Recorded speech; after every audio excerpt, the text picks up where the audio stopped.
Good morning, everyone. Uh, Welcome to the Will County Board meeting for September 18th, 2025. You see everyone has been able to manage through all the construction and get down here. Yes, it is amazing. I'll call this meeting to order. Leader Williams will lead us in the Pledge of Allegiance and introduce the clergy. I pledge allegiance to the flag of the United States of America and to the republic for which it stands, one nation, under God, indivisible, with liberty and justice for all.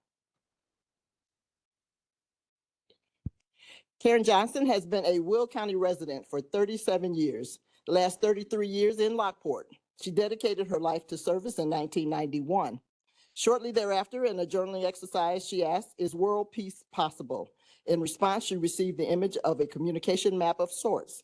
She's been exploring and working towards the realization of a map for peace ever since.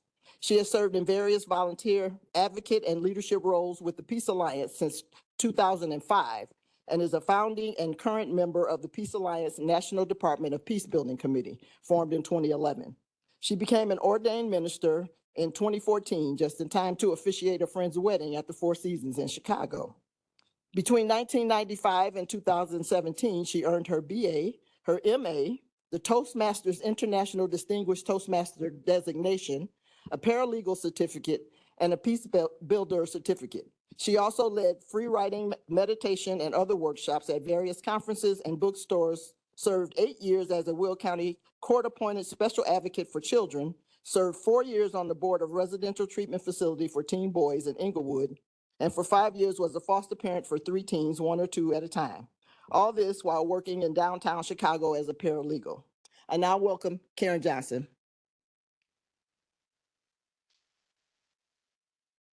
Thank you. You can be seated. Be comfortable, but pay attention. Good morning, Madam County Executive, Honorable County Electeds, ladies and gentlemen. Thank you, Sherry, for inviting me here today. This Sunday is International Day of Peace, established by the United Nations in a resolution declaring it a day for commemorating and strengthening the ideals of peace both within and among all nations and peoples. Sherry mentioned my work advocating for a Department of Peace Building, a cabinet level department that would hold peace as an underlying principle in everything we do. We all can do that, personally and professionally, in all areas of our lives. You can find the bill by searching HR 1111. And since this body is keenly aware that you have 11 Republicans and 11 Democrats, that shouldn't be too hard to remember. 1111. It's also 1111 hertz is said to be the frequency of angels. So you can find music for sleeping or removing negative energy on YouTube as well. So there has been a lot of violence in our cities, in our nation, and in our world. And so let us have a few moments of silence before I read St. Francis of Assisi's Prayer for Peace. And when I read that, if Christian is not your faith, please excuse the couple of references to the deity and substitute for your own words.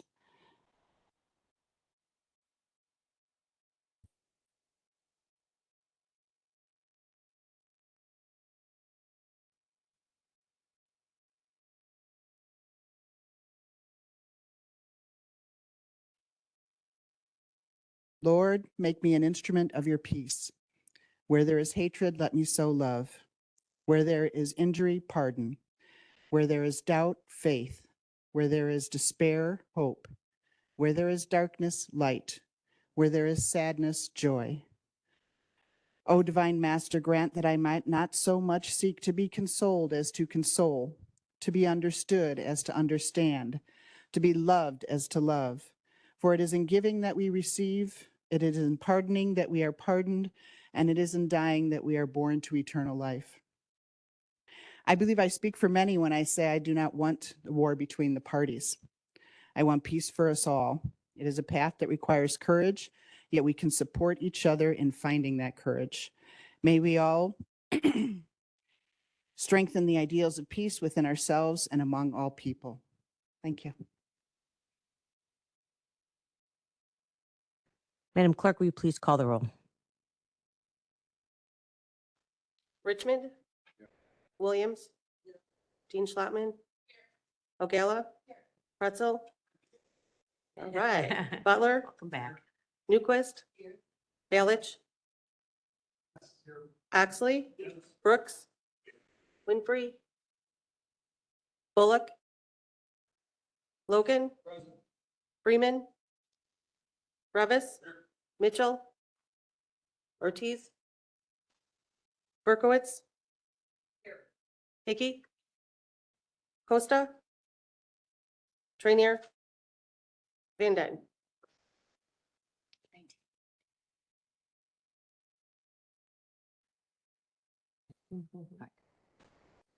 19 members being present, we have a quorum. I need a motion to place on file the certificate of publication. Motion by Revis, seconded by Balich. Okay, we have a motion and a second. So discussion of member Berkowitz.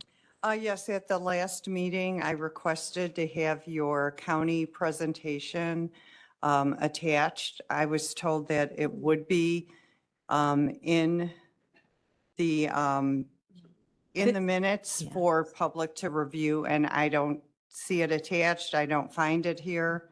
It was a speech, but anyway, this is regarding the publication that we are having the meeting. This is what this is about. Okay, so Just wait. forgive me, I'm one early. I'll do Yes. that in the next Okay, section. thank you. So we have a motion, we have a second. Is there Madam Clerk, please call the roll. Richmond. Williams. Dean Schlattman. O'Gala. Pretzel. Butler. Newquist. Balich. Oxley. Brooks. Bullock. Logan. Freeman. Revis. Berkowitz. Hickey. Costa. Trainier. Van Dyne. 19 in the affirmative, the motion carries. Next, we'll move on to the I'm sorry.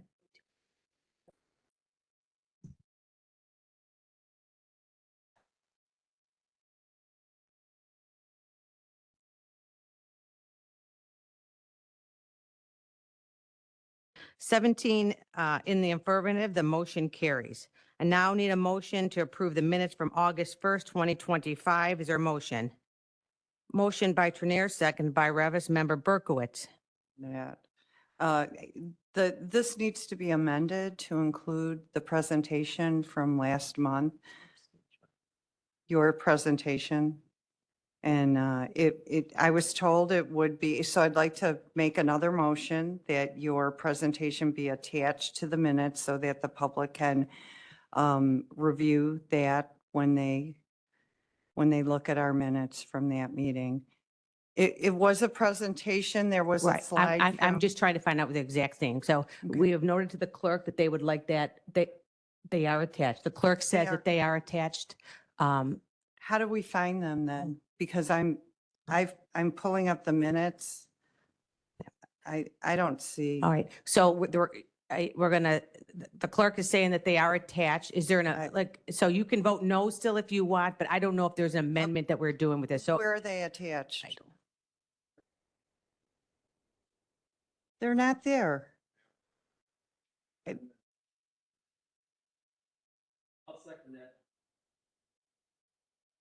So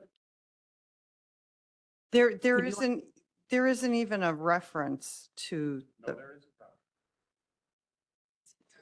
let clerk Van still explain to us what. Hold on, let me find the right one here for you. I don't know what, I'm gonna guess here.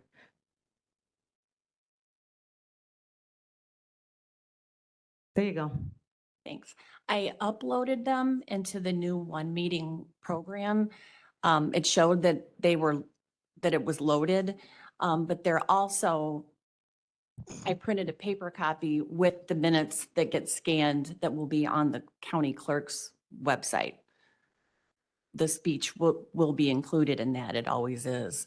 So it will be, once they're approved, it will be on the clerk's website.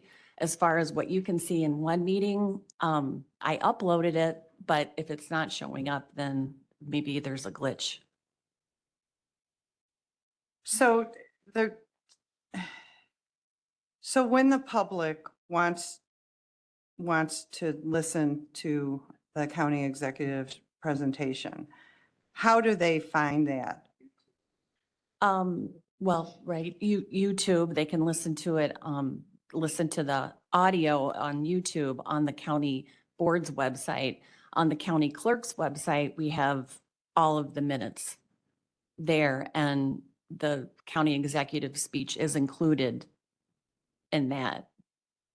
Once they're approved, they'll go Okay. onto our website. I'm on page 17 and I don't see it in the minutes. The minutes, when I open it, are 17 pages long. So where are they in the 17 pages? Where's the reference to the presentation? I have people, they can't find things and they shouldn't have to go to YouTube because it should be reflected in our minutes, what I the think there is business something in there that says it says the county executive gave a presentation. Okay.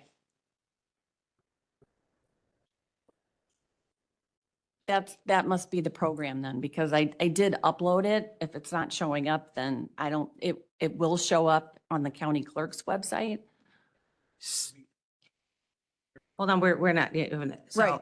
Okay, so am I correct to expect that we should at least have the link? So when the public goes into our minutes are inclusive and the information is available.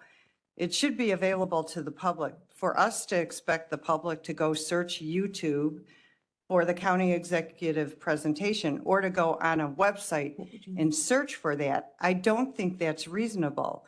where would you We like them should to go? Figure this out. Where would you, I mean, for someone who wasn't, where would you like, I guess we're trying to figure out, where would you like them to go?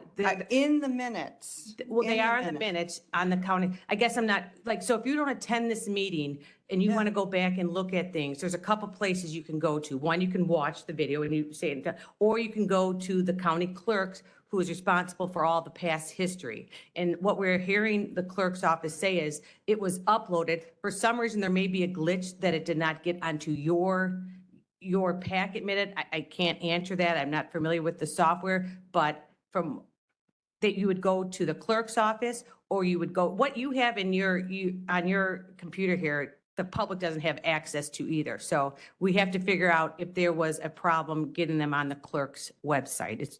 So what I'm saying is I believe that in the minutes, the actual minutes, this information should be included. A link to take them to the county executive's presentation or the actual presentation attached. We have the ability to attach presentations. I know we have to have that ability. Our IT ought to be able to figure that out. So And we're gonna let the two clerk simple explain. Yeah. solutions. So Either attach the presentation or just attach a link to the presentation in the minutes on this document. So what we're hearing is that the clerk has done that. Once these are approved, and I can let Annette speak for her office. I'll let you go ahead. So at this moment, you're approving the minutes, and I understand that her presentation is not part of those minutes. But once those minutes are approved, everything, because Beth already said she uploaded it, will be on our website, the minutes plus Jennifer's presentation. They've gotten my presentation. I thought it was a good presentation, so I hope it gets out into the public. So yeah, they will be, they have been given to them. Why you cannot see them, I do not know. But, so we're going to continue, so you understand what's going on? I Okay, understand what I heard. Okay. So- Member so Butler? are Oh. I just want to, in the past, for many, many years, we were easily able to attach a presentation. And they were in our minutes. Has that changed now? Jackie's saying yes. Jackie says it's changed. No. Yeah, again, you won't see the minutes on the clerk's page since they're approved. I don't know what you, again, I don't have the same access that you do as county board members. If they're not all there right now, they may have put it a condensed version that you are approving the speech. There's no other, they're words, so there's no other documents besides words that are going to be typed in there. Okay, So, thank you. Yeah, so we have, If we can have a roll call. well, we have other people now who would like to comment. County Board Member Butler, then Trinier, then Revis, So then you. I guess I can understand what Member Berkowitz is asking because she asks quite often for information and then it doesn't get put in for whatever reason through different committees, minutes. So she's just expressing a little, I don't want to frustration at the fact that, when things are requested, they don't go through. And also, from my point of view, if you're going to approve the minutes, all the minutes should be there when you're approving them. If everybody takes a vote, because it kind of makes it seem like the vote doesn't mean anything. If you just approve minutes and then add stuff to it. So I get where she's coming from. And I think we just, have to make sure that that stuff gets done. Member Trinier, then Revis, then Logan. Thank you, Madam Executive. In past years, actually, we would get that emailed to us, the verbatim of your speech. I can't testify as to whether or not they were attached to our draft minutes. But what I will say, if I understood what you were communicating and what our clerk was communicating, the official record of the minutes that the public can access is not on the county board website, but on the clerk's website. And what we see here in our packet is not what the public can see. And if I'm wrong in that understanding, I'd like to be corrected, but that's my understanding. And so the fact that Beth has uploaded it, once it is complete, it will go on the clerk's website. And it's unfortunate that we couldn't reread the executive's minutes ahead of time, but I mean, I wouldn't have known to make a change anyway. I'm not going to watch the YouTube and read the paper at the same time. So whatever you had written down, I assume you mostly said. And, and if you gave that copy to the clerk's office, then that'll go, that's what's been uploaded. And once we approve these minutes, it'll appear on the clerk's website, not on the county board website. Thank you. Thank you. Member Revis. Thank you, Madam Executive. I guess this is just something that I know Member Berkowitz and I had been talking about because this is something she brought up at the last meeting. She felt like there wasn't a way that she was going to get heard on this. So my suggestion was just to make this motion to include the full presentation. I agree. I thought it was a good speech. It demonstrates some of the work that you're doing in the county and with all the levels of government. So to that effect, you had mentioned that the speech was just words. The speech is just words. Well, that's great because the minutes are just words too. So I think we should include the full text of your speech in the minutes so it's easily accessible for the public. I think there's a lot of benefits that come from that. And, just for the sake of having the most transparent minutes as possible, I would like to see this included. So I support this motion and yeah. And I don't know if there's a motion out there, but again, I want to reiterate that the clerk is telling me that they have verbatim typed up the speech. So it's going to be reflected of the county meeting. So I want that in this document. Okay. This PDF document titled August 2025 I think County this- Board Minutes. Okay. I would like that that text to be included in the document, just like our public comments, our county board member comments that are included verbatim in Okay. here. So right. that's what I would like to see. And I that- think the others want to see it too. Which is fine. Like I said, I'm not the clerk. I don't type up the minutes. We're notifying we'll let the staff know that they want that linked to the minutes moving forward. All right. So County Board Member Revis, not Revis, Logan. Page 13 of the minutes, it says Member Revis stated, then Member Freeman stated, then Member Berkowitz stated, and then Executive Bertino Terrence stated. None of what you stated is in there, and it actually says there is no added document. So now you're telling me there is an added document. Okay, so first off, I appreciate that I am not the clerk, so Okay. I do not Well, I'm type up the just- minutes. I do not I'm just even reading the get minutes, the and the same minutes say thing. there's no added document. So Now there is an added this is a issue that will have to work with your staff. I believe you're having a new system that is starting, so I do not have the answer to that. So if you would like to hold off on approving these minutes, Yeah, you 'cause can I- make. I would you- like to see them Oh. just cut and pasted right in there so everybody. And knows. again, I'm not the one. It's a whole different role. It's a whole different entity that is responsible for them. I know it's nice to say, county executive, this is on you, but it is No, not. it's not. No, but if you would like to hold off on amending the meeting so you can get what you are, that would be my suggestion as to what to do. If you feel like Okay, you I have not know been given. Julie's got a motion on the floor and I seconded. She, so. no, I don't know if she does or not. You just said I want, you didn't do a motion. So yeah. So what is your motion? Oh, hold on. My motion is that these minutes include the text, the dialogue of Okay. your presentation, and then your actual presentation to be attached, the slideshow. There Which wasn't we a were- slideshow. You had, I did not. There was no slideshow. okay, the text, please, Okay, then. okay. Okay. So I don't know if that's the exact, okay, because that's already the responsibility. Okay, would you allow Mr. Butler to help and you can say what he says is accurate? Because I know what you're saying. It's already required to do. We have just recognized there may be a glitch that you are not seeing some of this stuff. You do not want to approve these minutes now, then just make a motion to hold off on approving the minutes till you table them to the next meeting so we can get the accurate information. I'd like to make a motion that we postpone this till next month then, Second, Dean. and have that text added into the minutes. Okay, so we have, and I don't know, let's see what else we have here. Yeah, there's just one. Okay, so there is a motion to postpone the voting of the Will County Board meetings, on August 21st, 2025, until the next meeting. Is there a second? Second. Okay, is there any discussion on the, yes, sir, Mr. Ballard, this is on the amendment. Yeah. We're talking about minutes Mhm. and Kevin, Mr. State's attorney over there,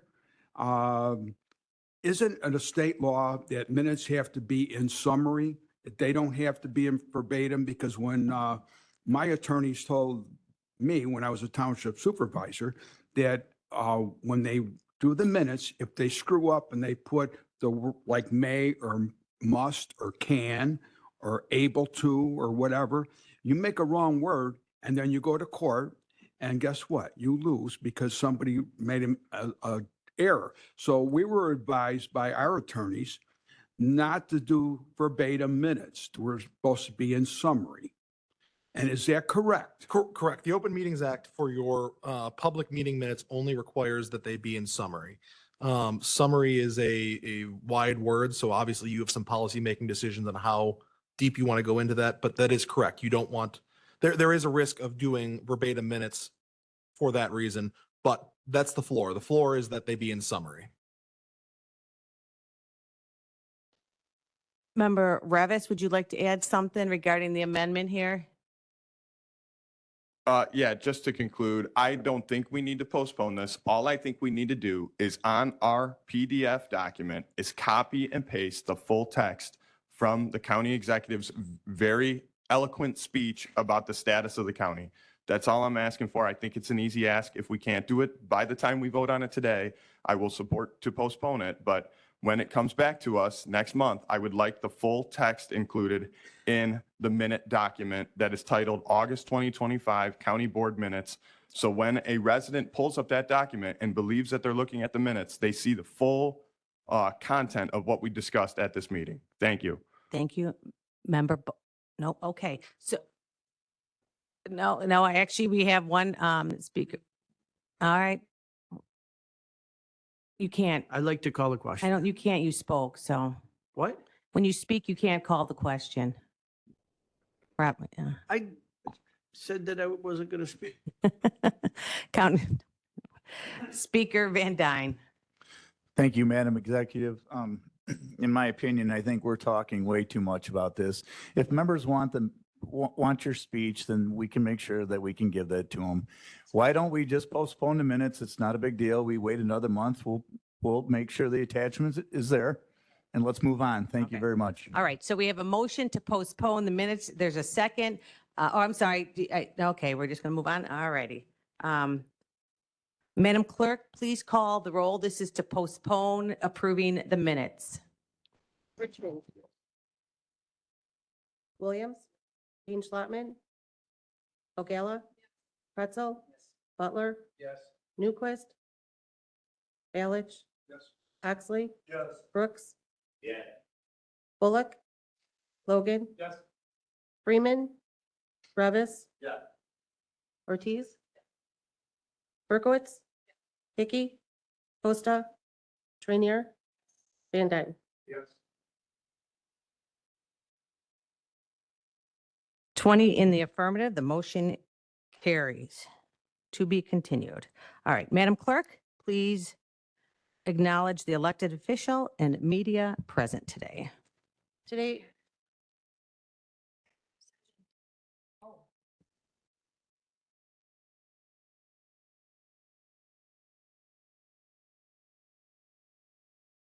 At this time, sorry, we're going to go back. We have minutes from we need to, let's see. We need to approve the executive session meetings from August 21st, 2025. Is there a motion? Motion by Trinier, seconded by Revis. We're postponing the previous ones. Are we postponing these as well? No. Yes, we are proposing, no. Oh, we do have a yes, you're right. Yes, you're right. Yes, okay, sorry. Seconded by O'Gala. And we have a roll call by Van Dyne, seconded by O'Gala. Previous roll call by Bullock, seconded by Richmond. All in favor? Any opposed? Motion carries. Now we're going to acknowledge the elected officials and media present. Sorry about. Okay, today we have County Executive Jennifer Bertino Tarrant, County Clerk Annette Parker, Coroner Lori Summers, Auditor Duffy Blackburn, Recorder of Deeds Karen Stucco, and I do not see any media here. Michelle, there she is, and Michelle Mullins from the Daily Southtown. Thank you. We're going to now move on to public comments for agenda item only. At this time, I am inviting anyone to come up for public comment for today's agenda items. Reminder that speakers have 3 minutes. Public comment. Yeah. And this is not for land use. If you have a land use case, you do not have to, you can speak when we open up our public hearing.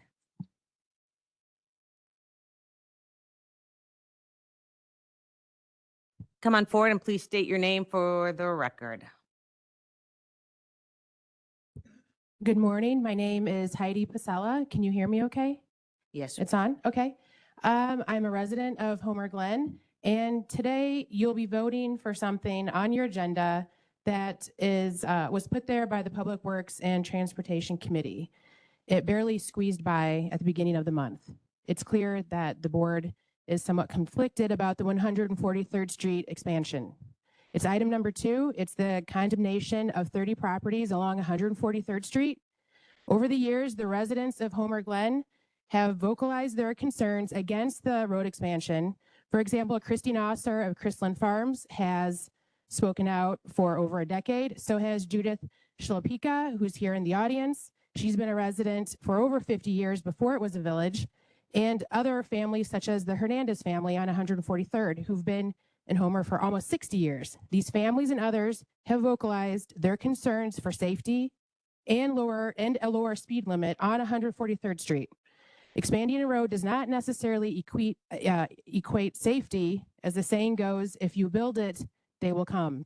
A bigger road, more traffic. This is a semi-rural area.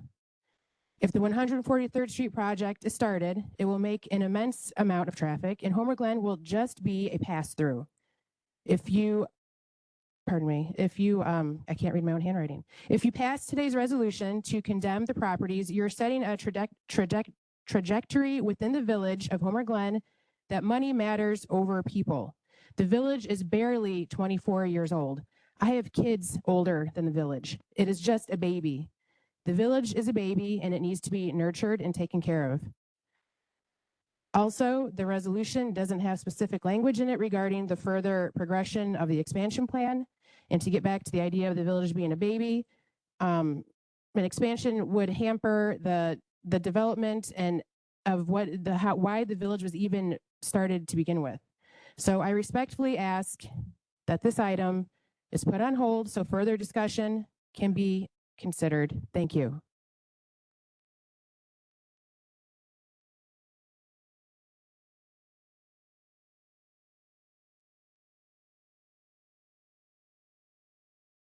Good morning.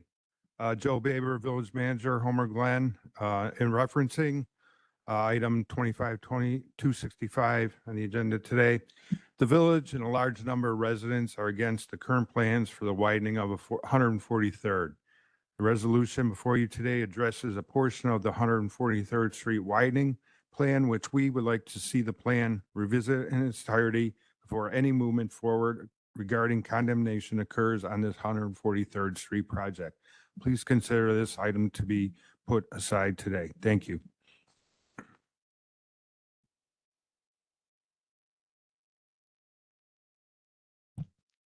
Sue Stylen, Township Supervisor for Homer Township.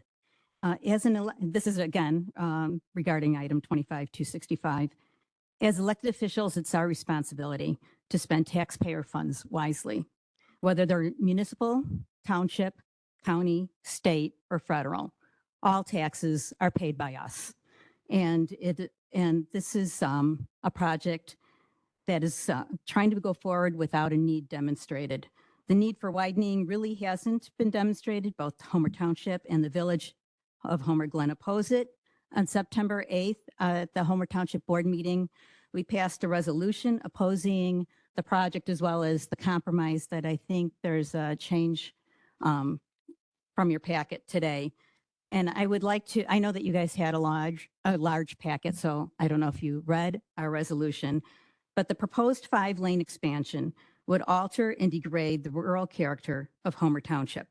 Please pause for a moment and think what is special to Homer Township and Homer Glen. It is our rural character. If you were to take away the shopping district in Orland Park, you would be hurting Orland Park. If you would take away the historic district of Lockport, you would be hurting Lockport. If you were to take away the downtown of Lamont, you would be hurting Lamont. Taking away our rural character is hurting Homer Glen. Safety is a paramount concern because widening to 5 lanes would induce higher volumes and speeds, increasing crash risk for residents, school traffic, bicyclists, pedestrians, and turning vehicles. As the previous speaker said, if you build it, they will come. The township requests that posted speed limit on 143rd Street within Homer Township be reduced to improve safety and consistency with surrounding residential uses.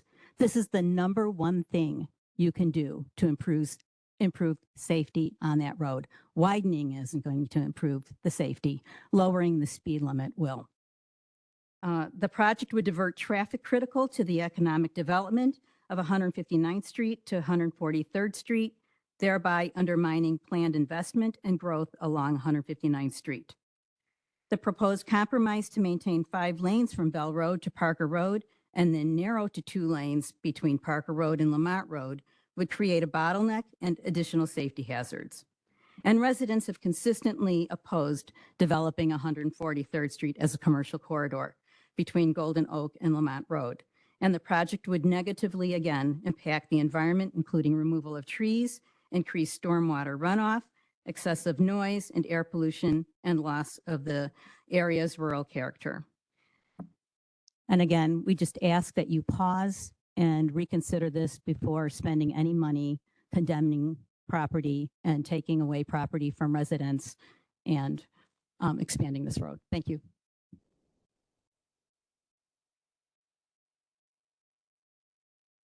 Hello, Christina Knightsky-Troike, Mayor of Homer Glen. The resolution presented before you today is not a compromise. It's basically kicking the can down the road. You have to start by asking yourself, why are we doing this?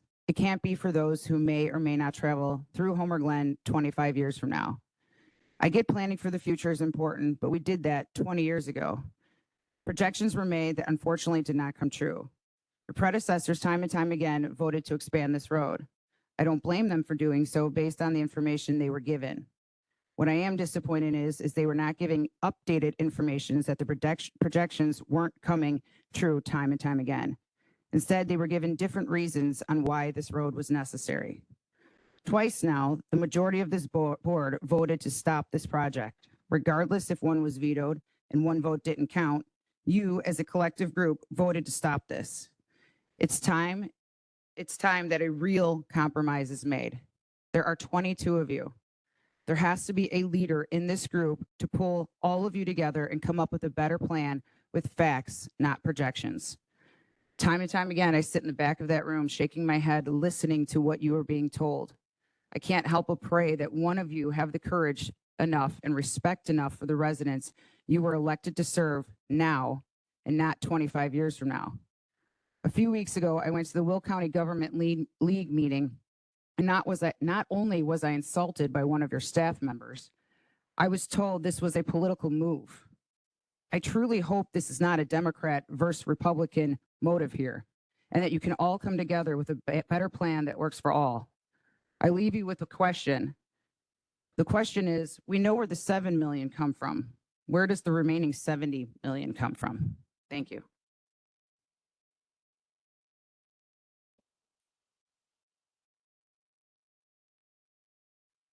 Good morning.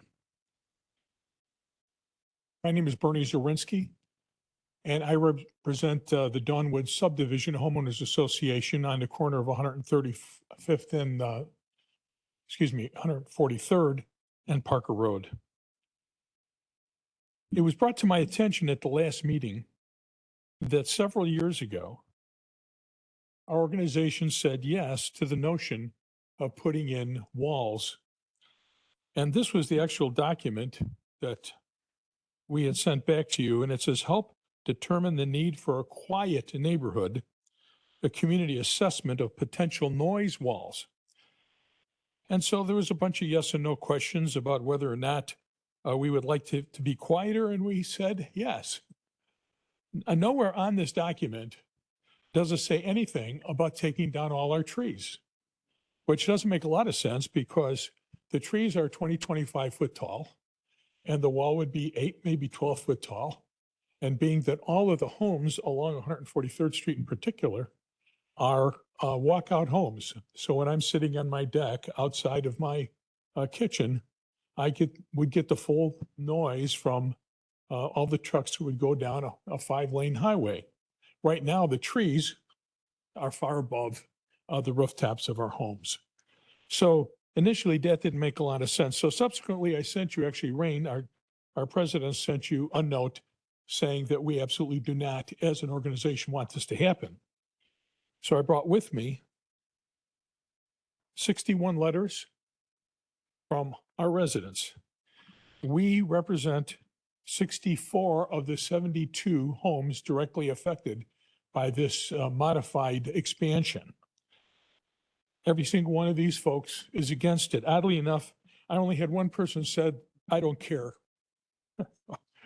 And 3 people were afraid to put their name on it because they didn't want anybody to know.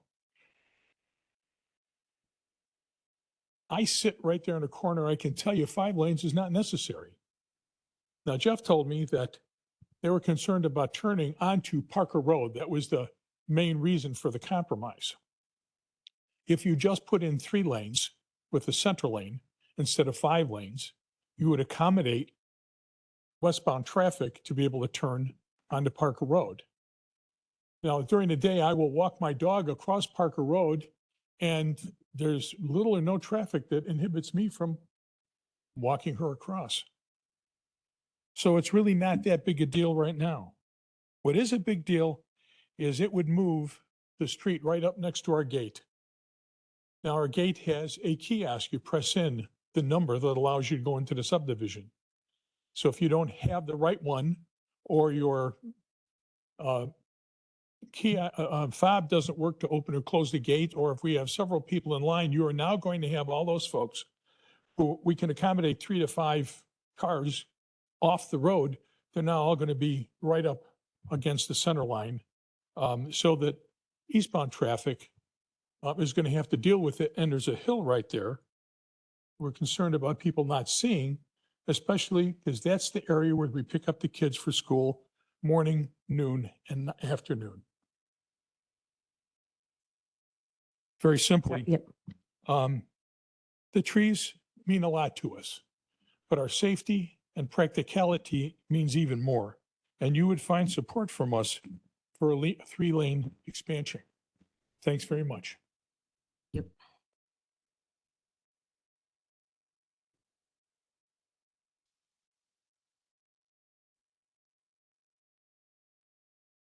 Hi, my name is Diane Cernak. I have lived in, it was Will County Township prior to Homer Glen for, since 1960. And I just wanted to let you know on this magazine that came out, there is quite a few of them. This is actually the 2006 version. I know probably you all have it, but it does explain what Homer Glen was all about. And real quick, just on this page, all right, page 5, you can turn to your magazines. It says, with rolling plains, picturesque farms, open spaces, and nature preserves, Homer Glen looks much like it did when it was first settled in 1836.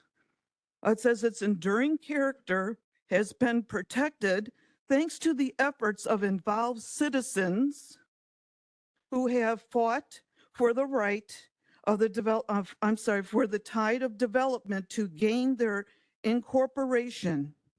This is just right after we were incorporated, in which it control over their own destiny. Today, Homer Glen is a refreshing oasis that still remains the uncompromising values upon which it was founded. So page 5, I know you want to read it. Okay, now they want to, just basically plow through 143rd Street, making it wider, okay, which is not going to serve any purpose to Homer Glen. They want to put the sidewalks, the medium strip, the whole thing. And it's on 143rd Street. All it's going to do is just need to put a new sign up, the road to Orland Park. If you want to see, what it looks like now, what it's going to look like, just go down to 159th Street. Just take a cruise down there and you'll see asphalt and concrete jungle, which all the vegetation has been scraped away and replaced by beautiful man-made materials, concrete. No waste. On February 15th, 2024, the vote on expansion was 12-9, and we, Homer Glen, we won that vote. There was over 500 emails that day. I counted the ones that said no, that someone said yes, they wanted the expansion. There was 5 votes they wanted. The remainder were no. People took the time to send in the emails. They couldn't be here. And then there was 1 to 2 days later, somehow miraculously, the vote was vetoed. We won it and it was vetoed. That's why we're still here today. We shouldn't even be here right now. So my opinion, that vote was stolen from us. It definitely was stolen. There was some other reason. I don't know. I wasn't privy to it. But in my opinion, it was stolen. So what we're going to lose is not only everything else I was saying, but we're going to lose 100, 150-year-old trees alongside the road that are just going to be destroyed. They're probably going to sell them, make a few bucks off of them. We're going to look at concrete and asphalt. And it's people's loss of the property. Ma'am, I'm going to need you to wrap up your comments. 100 homes or more are going to be completely lost. They're going to be stolen. There's going to be no wildlife corridor. There's going to be no dark sky international community since 2011. That'll be stolen from us.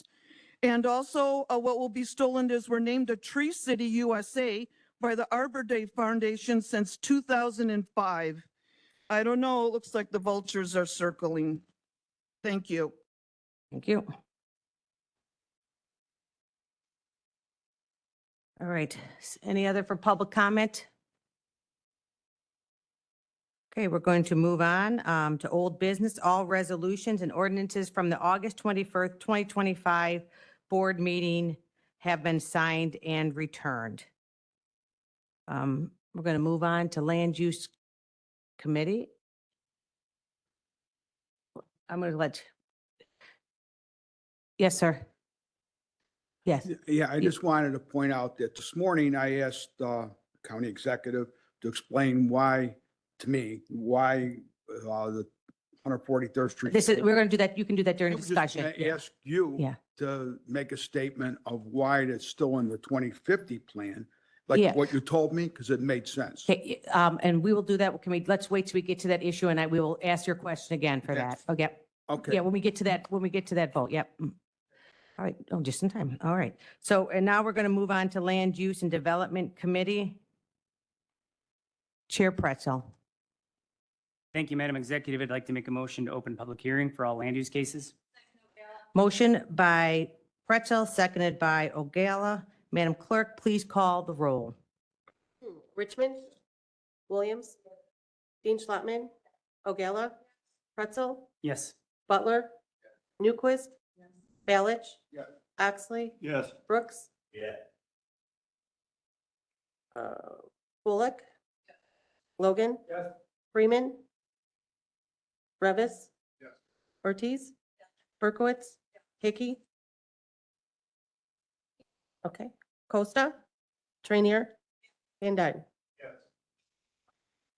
20 in the affirmative. We are now in public hearing. Absolutely no new evidence or information will be allowed once this land use public hearing is closed. Is there anyone who would like to speak on a land use case?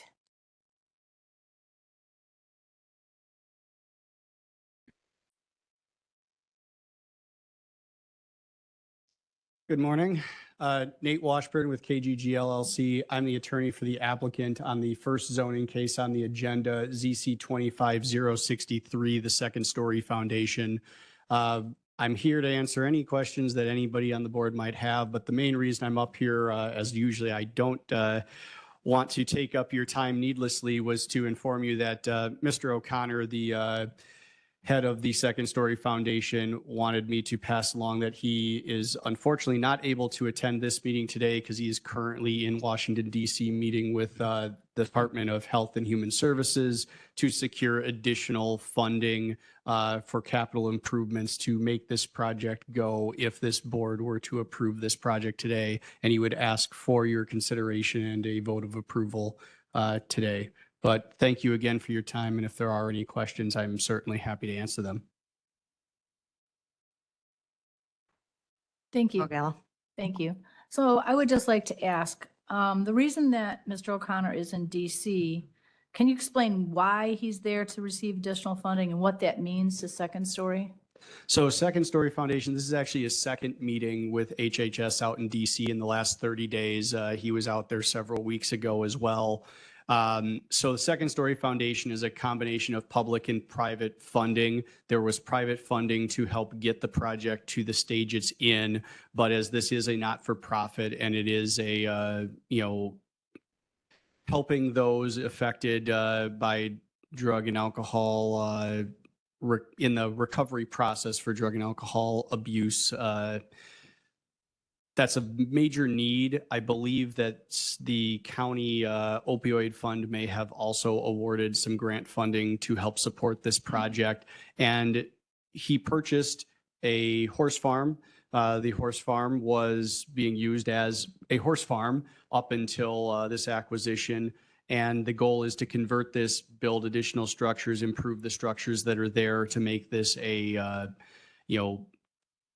high class, that's probably not the best term to use in this, but a very well-rounded, well-built facility to help these individuals on their road to recovery. And that process, while we would like to say it is great charity, it is not always the most well-funded sector of the medical profession or even the recovery profession. So in order to do both the ongoing operations and to do the necessary capital improvements to build the additional structures and improve the existing structures, funding is necessary, and the funding that is already available from private sources and the county, while they get us a portion of the way there, are still not enough to fully bring the project to complete fruition. So he's been working diligently to secure additional funding, and part of that has been meeting with RFK Jr. staff out in DC, and this would be the second meeting. And this would be specifically for capital improvements, not necessarily to support any sort of staffing or other things. This would be very specific to making the improvements necessary to the property. Thank you. Member Berkowitz? Thank you, Madam Executive. Nate, thanks for being here today. When I heard about this project, I absolutely love the mission and the description of the organization. I have a question about intakes. So will this program have a proportion of the population from Will County? I love the fact that we're preserving rural land and we're not losing it to development. And I also love the mission. But I am curious about, and maybe you can't answer that question, but I would love to have that information submitted to us if he would. What is the intake process in terms of having residents of Will County that are participating in the program? And I ask that because we've had some complaints that with other comparable programs, the guests are never from Will County. So that's why I'm asking. So here's what I can say to that. Mr. O'Connor did give a very lengthy and detailed explanation of this, I believe at both PZC and Land Use Committee, as to his vetting process. I will say this, it is not, there's no specific, like, we're limiting this to only people from Will County. However, I do know that he is well acquainted with Dr. Sharma, who has several facilities here in Joliet and Will County. And ours is near entirely a referral-based setup. So in order to get to this stage of I'll call it a program, you both have to have gone through your initial treatment phase and then the halfway house phase. This is after you have timed out of a halfway house. This will allow that ongoing recovery process. So it's not technically a clinical treatment facility. It is essentially a living arrangement where these people can work and continue their journey to recovery in a safe environment. He vets them based on an initial, first they have to be referred. Generally, he gets contacted by either a family member or the existing, treating, I'll say physician, that may not be the most appropriate term, but the person that the recovering addict is working with, they make the referral to Jimmy. Jimmy then has a phone interview with them, explains the process, tries to literally talk them out of coming to his facility because he only wants people that are fully invested in their recovery, not people that are half in and half out that may quickly relapse. If they pass that screening, he then does a very thorough, detailed background check, and anybody who's got any history of violent crimes, sexual crimes, anything that would make them unsafe to anybody, they're instantly round filed and not under consideration any longer. Then those that he's screened past that will be then invited for a sit-down interview where he then grills them with a bunch of pointed questions, shows them what they would be doing and what to expect out of this program. And then only after that, if they are still wanting to join the program, will he consider extending an offer to them. That being said, there is no limitation to, a certain percentage or any sort of, quotas as to where these individuals come from. They will come from wherever the referral sources are referring them to.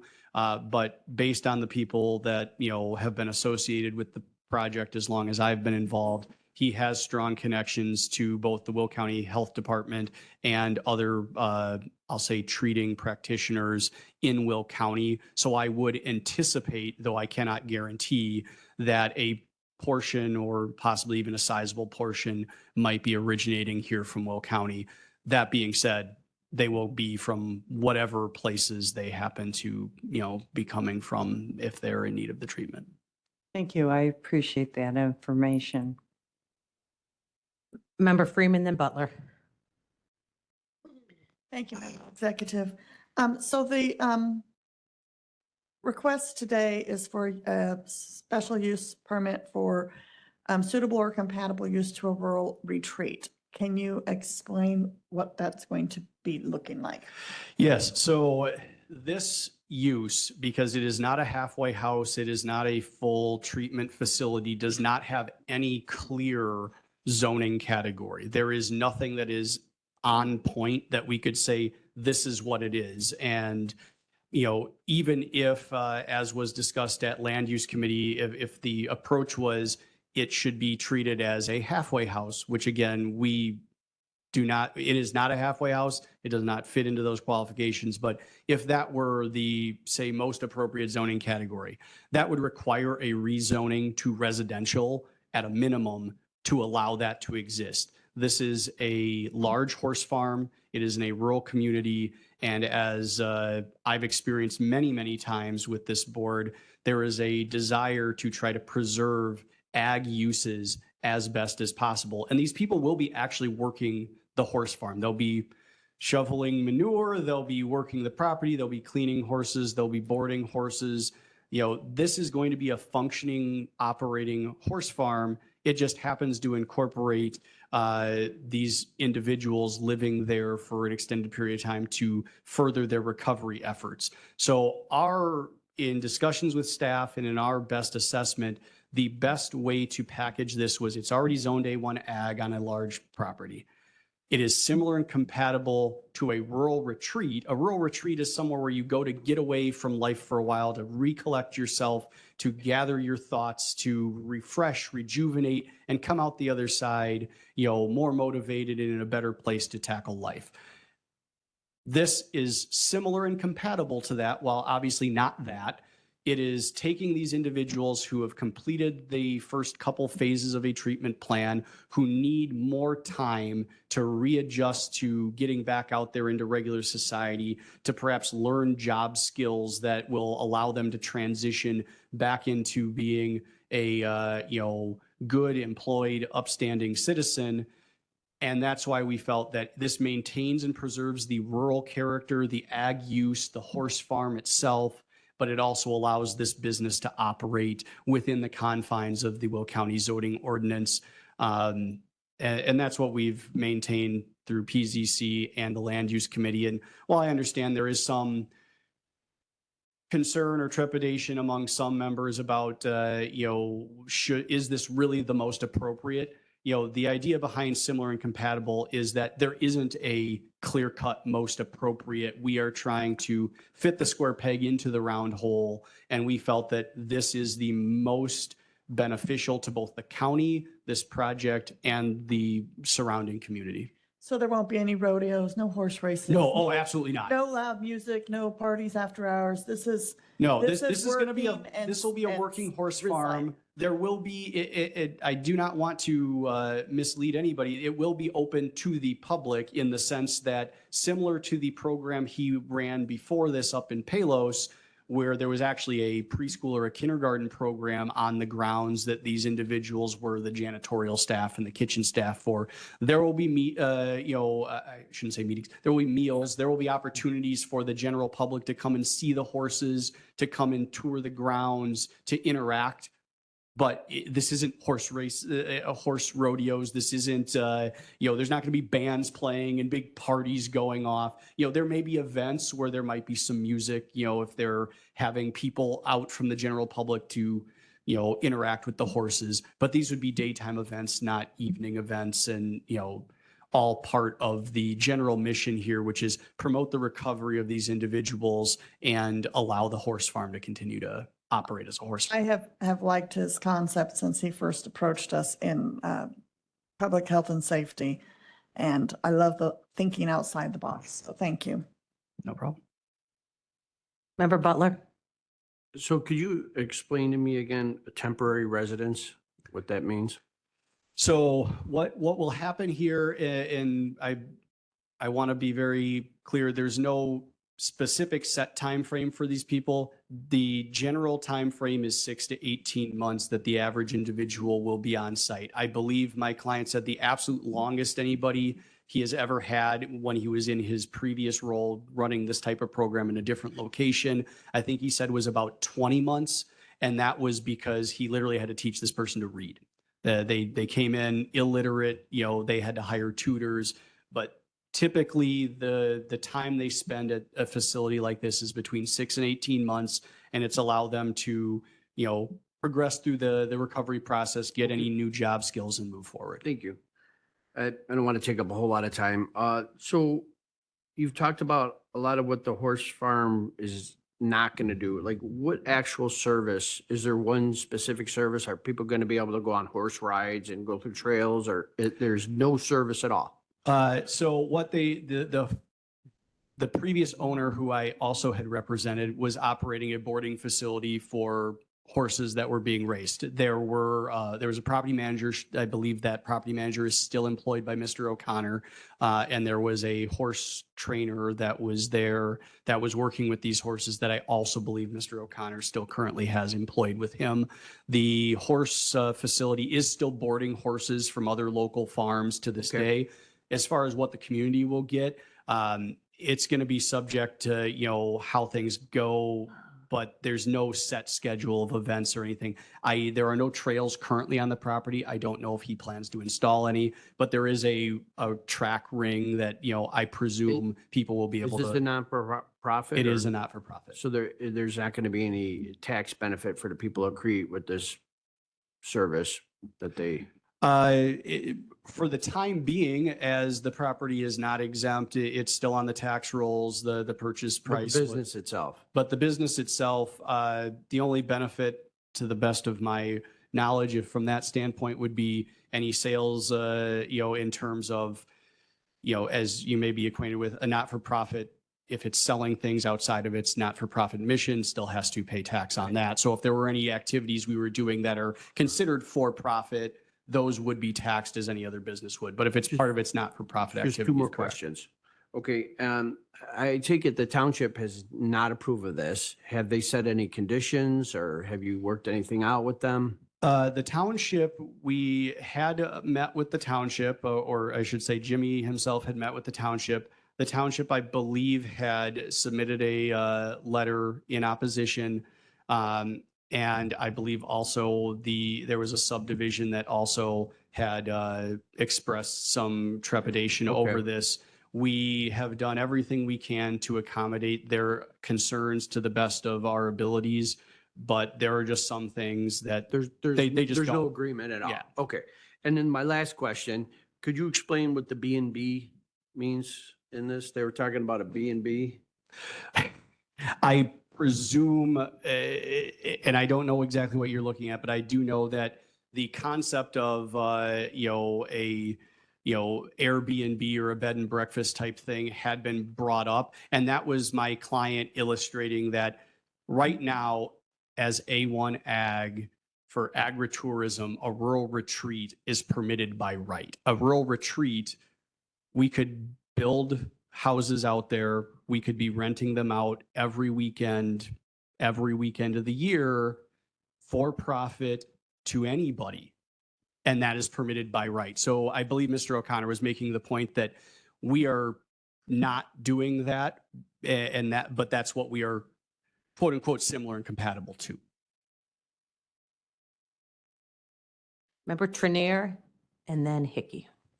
Executive, I'm in support of this. I have no reason to vote no. I just had a question. Is it private pay insurance only? Will they take Medicaid? My understanding is they don't pay anything. That we are a not-for-profit and we take no money from anybody, in terms of there's no insurance being charged, there's no private pay, there is no nothing. These people, once they are screened and vetted, we take care of them. Thank you. Member Hickey, then Brooks. Thank you, Madam Executive. Mr. Washburn, I was looking at the information and it says that there's no set departure date for people who take part in this program on your website. Yes. It seems to say in the information from land use that it will be 18 months is the greatest time that somebody will stay there. Well, what we have said is and as I addressed previously, the longest person that's ever stayed was, I believe, 20 months. We don't have any set departure dates because everybody's recovery journey is different. We said, typically 6 to 18 months is the time frame. And I believe I had stated on the record, if it was a relevant enough consideration, as this is a special use for similar and compatible conditions can be placed on it, my client would be comfortable with, though he did not desire a condition that would that would put a max stay at 18 months. However, we greatly discourage such a condition, and I do not believe such a condition has yet been voiced by anybody because everybody's recovery journey is different. But somebody at PZC had asked, what is the longest we would expect somebody to stay? And based on his years of experience in this field, the absolute longest was 20 months, but the average is typically 6 to 18. So that's why we said, 18 months would typically be the longest. And I forget the exact number. It might have been 12 months. There's a county definition of what is short-term versus long-term stay. And our proposed window goes beyond what would be considered a temporary stay, but with good, reason, as far as we just don't know what somebody's recovery journey will look like. Okay. And it's only available to men, is that correct? Yes, it is only available to men. There would be no women. And that's simply due to the nature of the addiction, and it would be problematic to have a mixed facility. Though Mr. O'Connor did say he would absolutely support and participate in helping to fund a female facility of the same type. Thank you very much. Member Brooks. Good morning, ladies and gentlemen. Nate, you mentioned both sides I talked about the horse and team. I think you all brought up some very good concerns. But my question to you is the rehab part. You mentioned Dr. Sharma had 3 facilities in Joliet. All 3 are in my district. And Madam Executive, I've been here late past 10 o'clock on Tuesday night and nobody even brought a snack. And I listened to everybody's concern about those facilities, and you were here too, Nate. Land use, Mr. Pretzel, we sat through many comments about those issues in that committee. And then right here on the county board, many people showed up. But my concern, and I want to share with you, Nate, is all those concerns that are in my district, not one of them existed. You will never know that Dr. Sharma operates 3 facilities in my district. I've got to pass one when I leave here. Once I get past the construction downtown, then I'm free to go. But you will never see any of those concerns that were raised. People have not called me. People have not came by my office as they typically do about any of those concerns with dozens of people. So having said that, my question to you, Mr. Washburn, is there any concerns right now that have been raised with Second Story Foundation, not the entertainment part, I'm talking about just with the rehab, that the owner have not yet addressed? And I heard things come up as There have been no issues that we have been presented with that have not been addressed to the best of our ability. There are certain issues with the residential subdivision where several of them just did not want similar to what happened with Mr. Sharma's facilities, there was concern from residents in the area of just, we do not want this facility, period, full stop. Outside of that, there are no issues we are aware of that we have not either been able to address or at least have met with the individuals to work with them to the best of our ability. And the 7 conditions I see been addressed. Yes. Thank you. Member Newquist. Thank you. We touched on this briefly in land use, but I'm not sure if I'm fully understanding still. So if the residents don't pay anything, including private insurance, how is this funded? Who pays for Private this? individuals, donations, and grants, which again goes back to this specific grant he's working on right now with HHS, is for capital improvements. But we have, I believe, been awarded, assuming everything gets passed through this board, a $250,000 grant from the Department of Health here for out of the opioid fund. And there are other, again, there will be fundraisers that are conducted by the Second Story Foundation to also help offset costs and expenses. But there is no, as I mentioned before, the participants, those who are making use of the facility, are not expected to pay anything.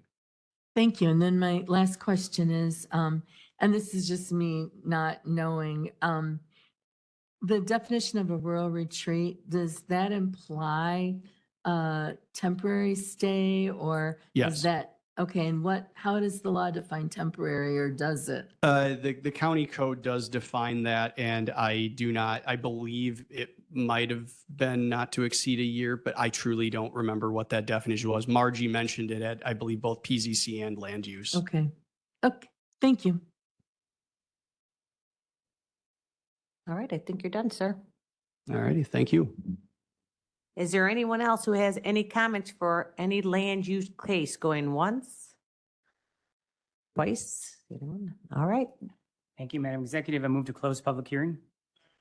Motion by Chair Pretzel, seconded by Revis. Madam Clerk, please call the roll. Richmond, Williams, Dean Schlottman, Ogala, Pretzel, Yes. Butler, Newquist, Balich, Yes. Oxley, Yes. Brooks, Yeah. Bullock, Logan, Freeman, Revis, Ortiz, Berkowitz, Hickey, Costa, Trainier, Van Dyne. Public hearing is now closed. Chair Pretzel. Thank you. First up on the agenda today, zoning case ZC 25063. Requesting a special use permit for a similar or compatible use to a rural retreat in Crete Township, 2400 Bemis Road, Crete, Illinois, County Board District Number 3. PZC recommended approval 6-0 with 7 conditions. Land Use and Development recommended approval with 7 conditions, 4-1, and I so move. Motion by Pretzel, seconded by Revis. Is there any discussion? Any discussion? Member Butler. So I believe that this is what we've been just talking about. And I know that the township is opposed to this. And I think part of it is because there's a lot of problems out there right now with different agricultural tourism, loud music. And the people are very against this. While I can empathize with what their project is, I still, wonder, with how they stay in business. I think he had mentioned some other things about other revenues, such as training racehorses or whatever, or boarding them. But it's just too many undefined areas here that I'm not sure about. So I know that with the township being very opposed to this, that I'm going to be opposed to it as well, since I represent them. Member Newquist and Ogala. Thank you. I was the no vote on land use but let me start out by saying, first of all, that I think this is an excellent program. My my father, 40 years ago went through a 28-day treatment program. And when he left, he was lucky that he had a supportive environment, a structured environment to come home to. A lot of people that go through those programs are not as lucky, and something like this could be a godsend for them. But my only concern is the zoning. We have, as Mr. Butler just mentioned, we have a lot of agritourism in the district, and I am worried that allowing this to be similar to agritourism opens the door wide open for people to essentially game the system. And I'm not saying that that's what these guys are trying to do. I understand that we don't have a good zoning category for this, but especially given that the length of stay is 6 to 18 months and that there's no cap on it, it does not seem to fit with agritourism. And we have a couple of businesses that have kind of been operating outside of what's legal. And I know the township has been trying to, either shut them down or regulate them. And I could totally see them walking through the agritourism door on this. So that's my only concern. If they were applying for a different zoning, I would be 100% in favor of this, but I'm going to be a no vote. Thank you. Member Ogala, then Oxley. Thank you. So I sat during the lengthy land use committee where Jim O'Connor gave us so many answers to the very many questions that we had. This is an area that I used to represent as well. And I understand the concerns that are out there with the agritourism. But I'll tell you that most of the complaints in rural Will County are due to things that aren't even granted agritourism. Okay, these are rodeos that people have on their property where the music plays loud at night. There's a place in Green Garden where they have, it's a religious group, and they also play music loud at night. Mostly no one comes to this board for agritourism for that. You're allowed to do that as long as you're not having people pay. And maybe that's something we need to look at, is having people get a permit who do these type of events on a regular basis, because some of them do. I know, I live in unincorporated Will County. I hear it myself. So I don't think that's a concern with this situation. I think that this is a unique situation that we are lucky to have come to us here in Will County. It provides assistance to people that are outside after they've gone through all the programs, but you're still not ready to go back to real life. You may have burned so many bridges by bad choices that you made that even your family and friends don't want to. And you don't want to go back to your friends on account of their bring you right back into the bad situation you were in. So this gives people an opportunity. You can, a maximum of just 16 people living there, and for whatever length of time, up to 18 months. It gives them an opportunity to get their feet on the ground, to learn how to be part of society, to get out there and work every day. And if you haven't worked on a farm, it's a lot of hot sweat and long days, regardless of the day. You have to do things on a farm. It doesn't matter if it's raining, the horses have to be fed and watered and exercised. You have to do that. So there is that. And then in addition to that, we have to look at the fact that Jim is currently in DC for a second time with HHS because they believe this is also a very good program and a unique program. So I think this is something that's very good. Is it a rural retreat? It absolutely is a rural retreat for the people that will be there. They have a rural environment to spend 6 to 18 months until they're ready to fully enter into society, get back on their feet. They'll learn to work with as a team. They'll be taught how to use their finances. They will be expected to get a job out in society before they're released from the program, and go there, make sure that they're there every day and that they do the work they're supposed to do. It's an opportunity for us that I think we should support. And while there isn't any unique SUP for this, I think this is a great example of how we could use our compatible and similar land use that we set up for things like this. So we're not going to find anything else like this possibly coming through. I think that, I know that Washington Township is opposed to it. I'm sorry, Cree Township is opposed to it. I understand their reasoning, but I think that those particular situations will not happen here. I applaud the fact that we're going to keep it A1 because so much ag land is disappearing in Will County, and that's a tremendous loss. So I hope that you guys will consider supporting this. I think it's a fabulous, unique opportunity for us here in Will County to have. Thank you. Thank you. Member Oxley? Thank you, Madam Chairman. This fits in our agricultural use as a special use permit. I will be in full support of this. Thank you. Thank you. Member Berkowitz?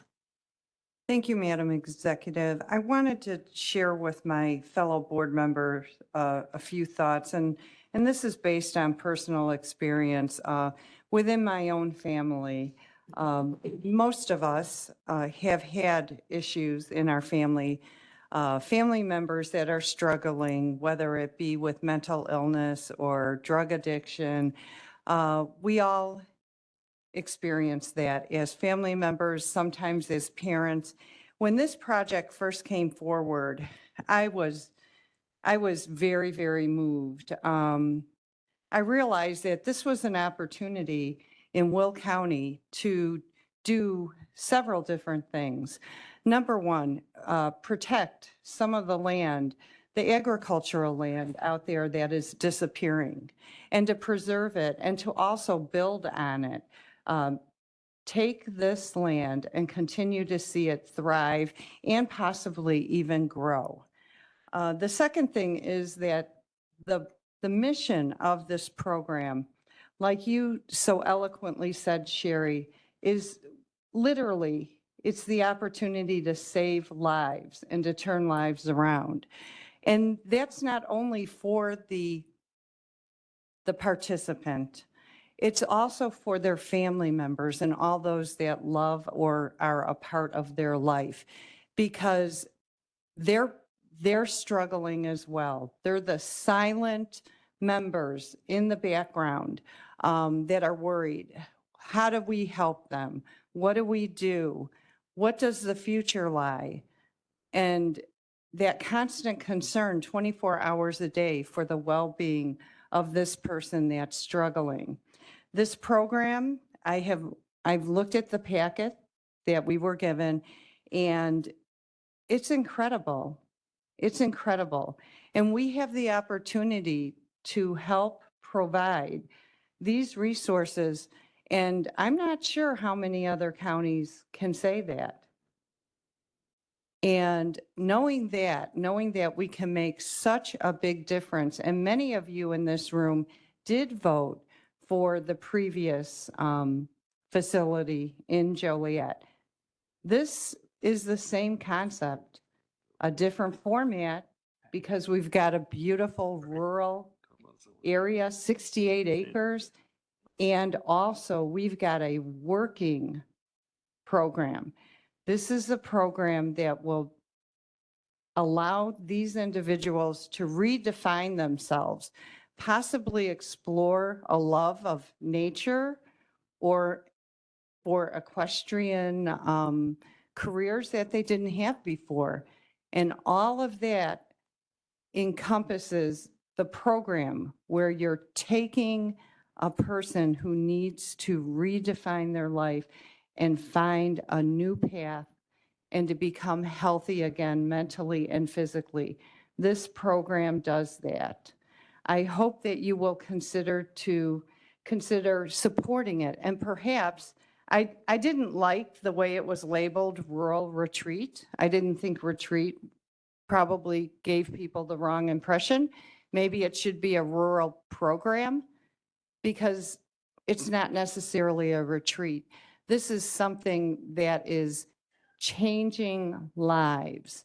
I heard some conditions about the use, the fact that it could be noisy, could have rental property on there. And if that's a concern, we could add a condition, and land use could comment on this, add a condition that there will be no rental, residential operations at the site. Land use comment on that? If we put that condition into the special use permit, then it would never be allowed. And that would, in the 7 conditions, yet it was, okay. So I would encourage everyone to really support this program. Thank you.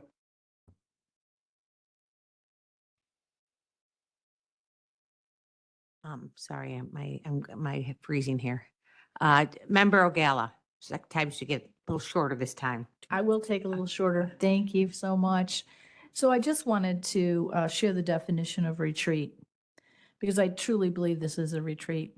A retreat is a period of withdrawal from normal activities, often to a quiet and safe place for reflection, meditation, or relaxation. So this offers that to these people who have struggled in their life, got themselves in terrible situations, where many of them had to be incarcerated and go through a program afterwards for the halfway house and everything. This offers them a retreat for a period of time to get themselves back on their own 2 feet before coming back to society, which is very difficult to do after you've been taken out of society for a length of time. Thank you. Thank you. I see no other discussion. We had a motion by Pretzel, seconded by Revis. Madam Clerk, please call the roll. Richmond. Williams. Dean Schlottman. O'Gala. Pretzel. Yes. Butler. Newquist. Balich. Yes. Oxley. Yes. Brooks. Yeah. Bullock. Logan. Yeah. Freeman. Revis. Ortiz. Berkowitz. Hickey. Hosta. Trainier. Van Dyne. Yes.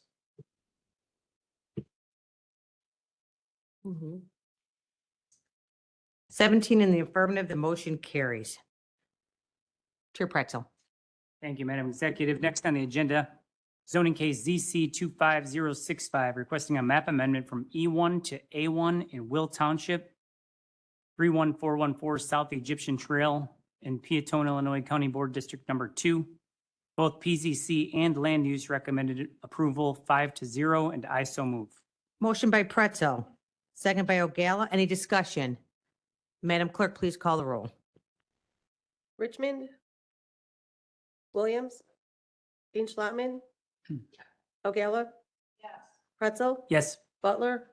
Newquist. Balich. Yes. Oxley. Yes. Brooks. Yeah. Bullock. Logan. Yes. Freeman. Revis. Ortiz. Berkowitz.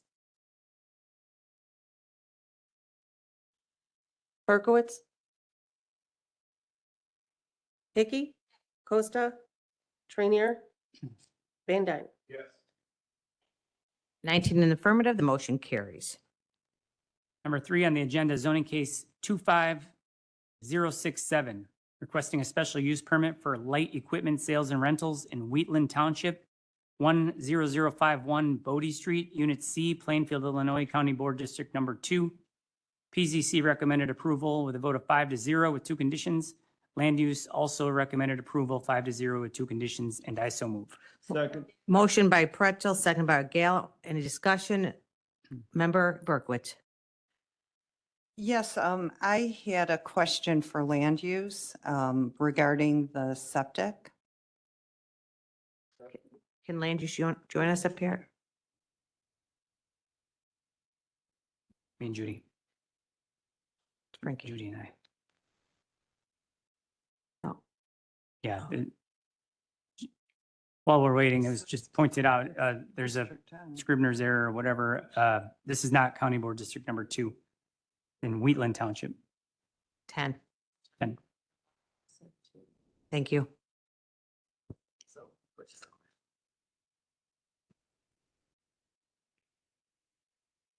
Good morning, Marguerite. Thank you. Marguerite Kenny, Will County Land Use. I believe in terms of the septic system, the health department did comment regarding it. But in terms of any development related to the use, they do need to comply with health department requirements, providing they should not be parking or storing any vehicles or equipment on the septic system. Is that in writing? Is that, because if we issue this permit and they just go and do what they want, which is happening at so many parcels. I mean, our township roadway department is very concerned about this because we have issues where people, they don't follow the rules. Some people do, some people don't. And some people who don't comply, there's never any follow-up. So how do we make sure that those issues are addressed? In terms of what is being proposed, the vehicles that this establishment is proposing to sell would be kept indoors.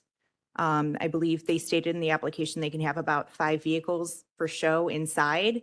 The parking lot is sufficient to hold their required parking requirements, as well as the other establishments in that location.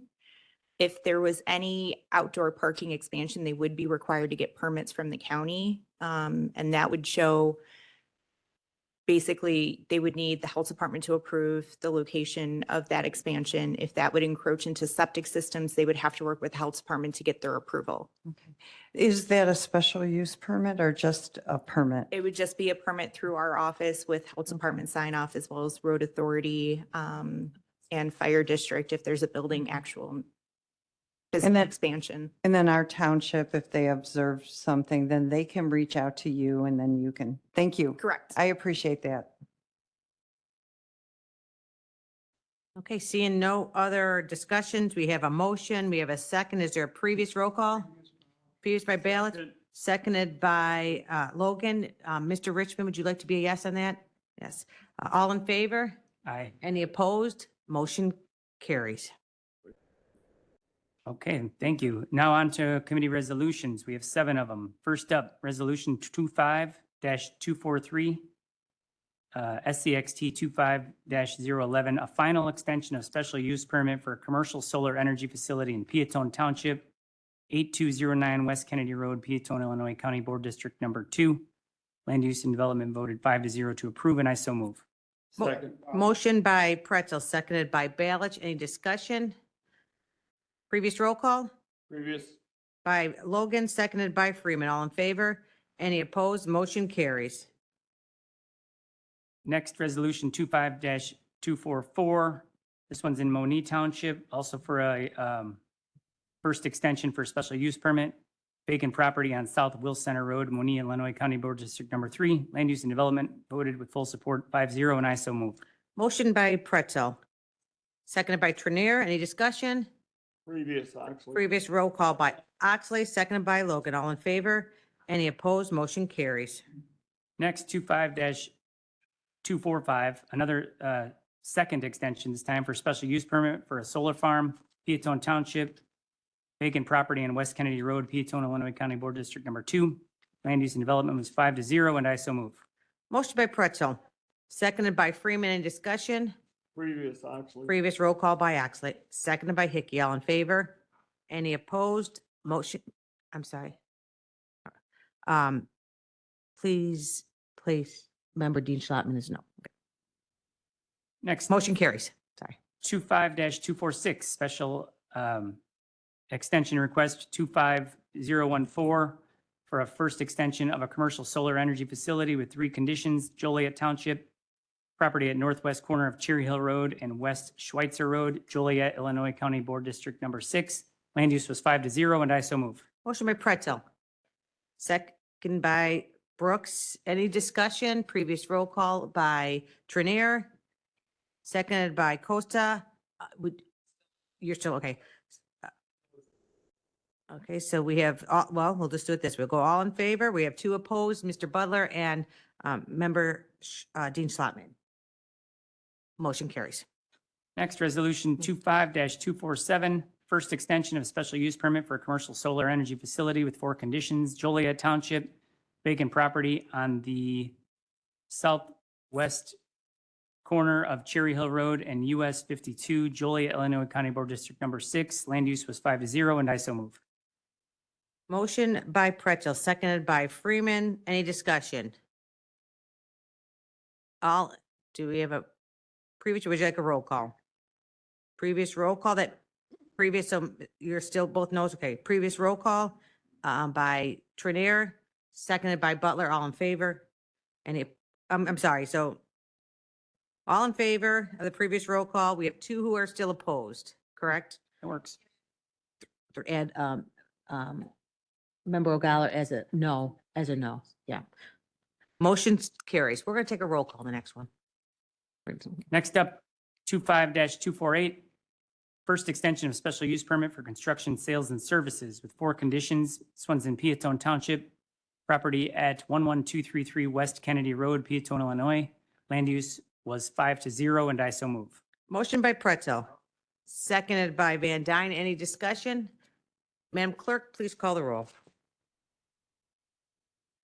Richmond, Williams, Dean Schlotman, O'Gala, Pretzel, Yes. Butler, Newquist, Balich, Yes. Oxley, Yes. Brooks, Yeah. Bullock, Logan, Freeman, Revis, Ortiz, Berkowitz, Hickey, Costa, Trainier, Van Dyne.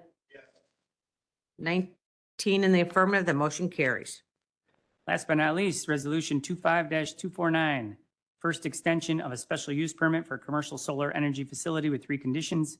Crete Township, vacant property on Torrance Avenue in Crete, Illinois, County Board District Number 3. Land use and development voted to approve 5-0, and I so move. Motion by Pretzel, seconded by Butler. Any discussion? Is there previous roll call? Previous by O'Gala, seconded by Balich. You are yes this time, okay? I think we're all yeses otherwise. Motion carries. 20 affirmative, motion carries. Okay, thank you. Next Land Use and Development Committee meeting is scheduled for October 2nd, 2025. Thank you. We're going to move on to Finance Committee Chair Newquist. Okay, hello, everybody. We have number 1, we have a consent agenda for items A through I, and they are as follows. Resolution 25-250 appropriating grant funds in the County Clerk budget from the Illinois State Board of Elections Polling Place Accessibility Grant fiscal year 2025. B, ordinance 25-251 abating the taxes heretofore levied in tax levy year 2025 for the year 2026 to pay debt service of $7,534,987 on the $36,585,000 outstanding principal amount of general obligation transportation bonds, Series 2010. Number C, 25-252, abating the taxes heretofore levied in tax levy year 2025 for the year 2026 to pay debt service of $4,922,200 on the $10,750,000 outstanding principal amount of the general obligation refunding bonds, Series 2015A. Number D, ordinance 25-253, abating the taxes to pay debt service of $4,398,500 on the $34,720,000 outstanding principal amount of the general obligation building will Series 2016 bonds. Item E, ordinance 25-254, abating the taxes to pay debt service of $2,624,175 on the $50,025,000 outstanding principal of amount of general obligation building will bonds, Series 2019. Item F, 25-255, abating the taxes heretofore levied in tax levy year 2025 to pay debt service of $5,947,127 on the $159,850,000 outstanding principal amount of the general obligation refunding bonds, Series 2020. Item G, ordinance 25-256, abating taxes to pay debt service of $4,616,650 on the $33,440,000 outstanding principal amount of general obligation renewable natural gas facility bonds, Series 2021.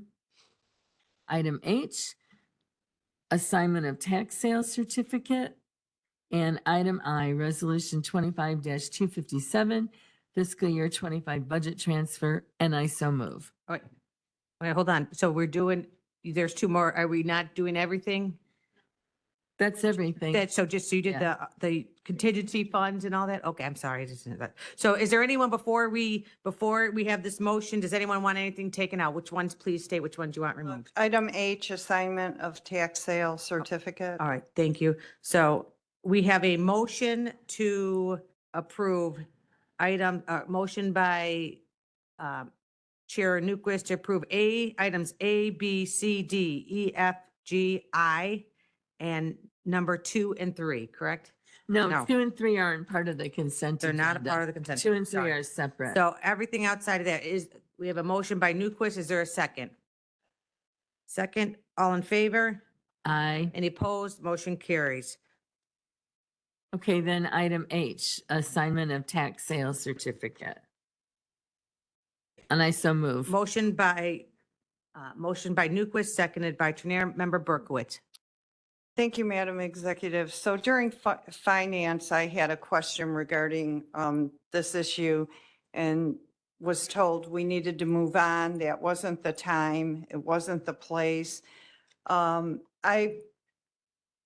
started my inquiry because I felt it would be helpful for the other board members, especially the new board members that maybe don't understand or know what the tax sales are and what the county's role is in that. One of the questions I wanted to ask, and I wasn't able to, was, were these tax sales the result of someone not paying their mortgage or not paying their property taxes? I'm not even sure how many people realize it.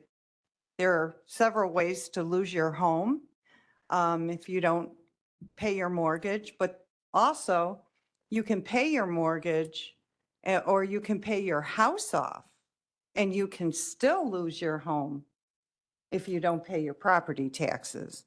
So is it possible to get that question answered? I tried in finance. I was told it wasn't the right place. So I guess it would go to the treasurer.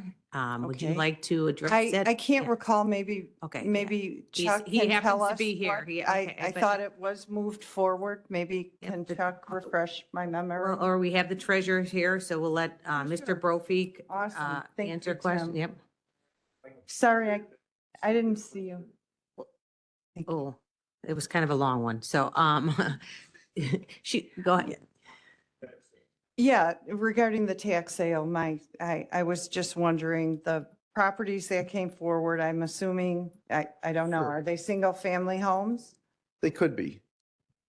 Okay. So every year, about 98% of taxpayers pay their taxes on time as agreed without any trouble. The other 2% are what we spend a lot of our time on.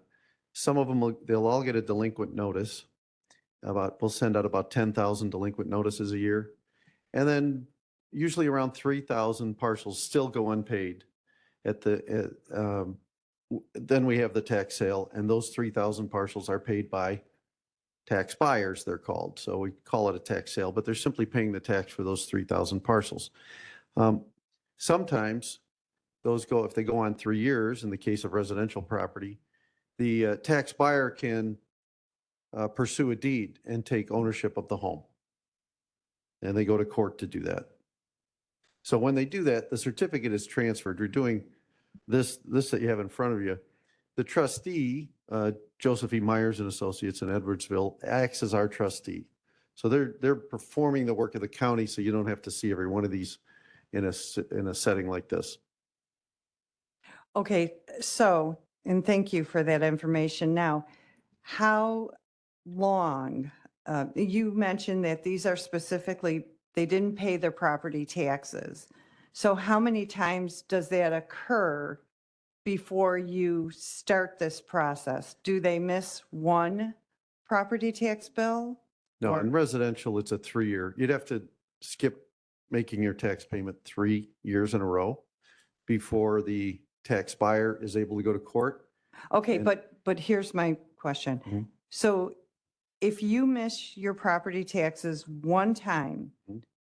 that allows somebody to come in and buy your tax Yes, debt. yes. If you don't pay it by Okay. December 1st, someone else Okay. will on December 2nd. So even if somebody, let's say for 30 years, paid their property taxes on time, and then maybe they're in the hospital critically ill and they miss their tax by a week, somebody within that week can come in and buy their, Any parcel in the county not paid by December 1st will be sold on December 2nd. For Okay, whatever so- reason. so it'll go Statute doesn't forward- separate purpose. okay, okay. So if you miss your second installment, which is what, September, I should remember this. September 2nd. Okay. If you miss your September and you haven't paid it off by that date in December, then somebody can purchase that. Yes. Okay. Now, what about, so that's if people don't pay their property taxes. Now, many of these people may have paid their houses off, correct? Mhm. They have no debt. Possible. No debt. When the house is, let's say it goes through that process, 3-year process, and they lose the house, do they get any of the equity from their home? Not yet in Illinois. There's a movement to do that, but as far as I know, that has not succeeded in the state. And I will tell you, we've experienced that in my own subdivision. I served on my subdivision board for 17 years, and we've had several homeowners lose their homes, but one in specific, it was really tragic because they were gone temporarily, rented the house, the people came in, squatted. After 6 months, they couldn't pay both mortgages and they lost their home. And then immediately, the bank came in, they renovated the house and sold it. And it just was amazing that process. In the end, it's the property owner that loses. So what happens if, is it the same process if they default on their mortgage? No, if they default on the mortgage, that depends on the terms of the note they signed with their lender. Usually there are penalties and then there are notices that go out and then eventually the bank may foreclose. During that time when taxes are due, most lenders will buy those taxes. They'll pay those taxes actually in advance of the tax sale to preserve their position as a first lien holder. Okay. Okay. So everything we see, all of these listed in the paper, you list all these tax sales. So we can assume that they all basically went through this process. No, those that are published are those that are delinquent now. So we give Okay. people notice. We mail them a big notice that says, hey, your taxes aren't paid. And they're then published in the newspaper as required by statute.